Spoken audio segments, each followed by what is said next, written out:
আমরা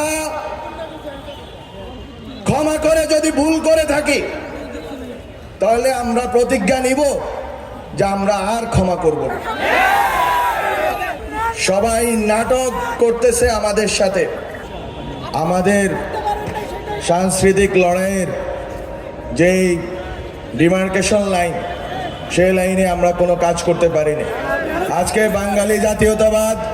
বাঙালি জাতীয়তাবাদের ভিতর দিয়ে 4 মূলনীতির ভিত্তিতে 72-এর সংবিধানের ভিত্তিতে যেই মুজিববাদ প্রতিষ্ঠা হয়েছে, যে মুজিববাদের মধ্য দিয়ে হাজার হাজার মানুষের লাশ ফেলা হয়েছে এই স্বাধীন বাংলাদেশে, এবং ভারতীয় আধিপত্যবাদকে বজায় রাখার জন্য এখানের কালচারাল অ্যাক্টিভিস্টদের থেকে শুরু করে, এখানের বুদ্ধিজীবীদের থেকে শুরু করে, শিক্ষকদের থেকে শুরু করে আইন অঙ্গনের লোকদেরকে সবাইকে কবজা করে ফেলা হয়েছে।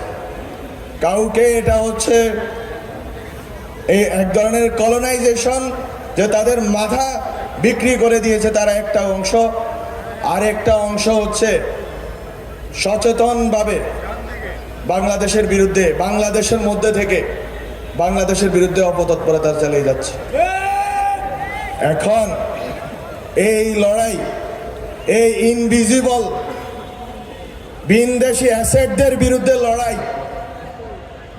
এর বিরুদ্ধে একজন ওসমান হাদি দাঁড়িয়েছিল। উনি বাংলাদেশের অ্যাসেট, আর ভিনদেশি অ্যাসেটরা তাকে মারার যুক্তি উৎপাদন করেছে। তাকে যখন মারা হয়েছে তখন সবগুলো নীরব বসে রয়েছে, কোনো রা নেই, কোনো কথা নেই। সবাই নাটক করতেছে আমাদের সাথে।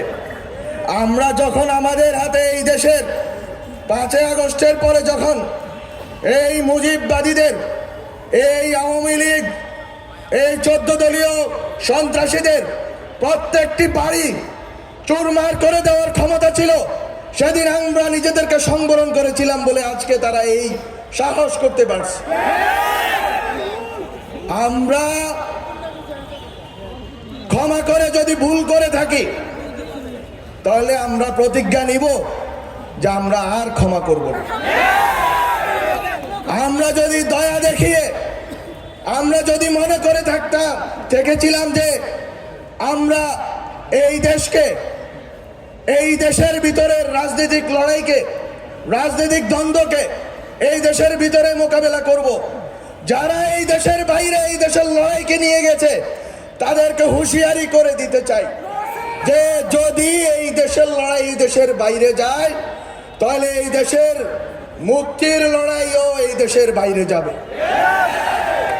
খুবই খুবই সংকটময় পরিস্থিতি সামনে, আমাদের গায়ে হাত দেওয়া যাবে না। আমরা কিন্তু একটা লাশ পড়লে আমরা কিন্তু লাশ নেব। কত সুশীলতা করে লাভ নেই, কারণ অনেক হয়েছে, অনেক ধৈর্য হয়েছে, অনেক আমরা রিকনসিলিয়েশন, ট্রুথ, আমরা বিভিন্ন কথা বলেছি।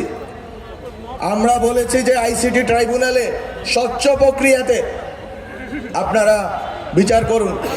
বিচার চলমান আছে, তো বিচারের বদলে আজকে বিচার চলমান আছে একদিকে, আর একদিকে এই আইনের পাকপোকর গলিয়ে এই দেশ থেকে বেরিয়ে ভারতে আশ্রয় নেবেন। ভারত থেকে আপনারা বাংলাদেশে সন্ত্রাস করার উস্কানি দিবেন এবং সন্ত্রাস চালাবেন, আমার ভাইয়ের উপর গুলি চালাবেন। আমরা এটা বরদাস্ত করব না। আমরা এটা বরদাস্ত করব না। কিভাবে করব না? এখানে বাংলাদেশে ভারতের এবং ভিনদেশীদের যারা স্বার্থ রক্ষা করবে তাদের অনিরাপদ থাকতে দেওয়া যাবে না। আমরা যদি নিরাপদ না থাকি এই দেশে আমাদের শত্রুরাও নিরাপদ থাকতে পারবে না। এটা হচ্ছে বেসিক কন্ডিশন।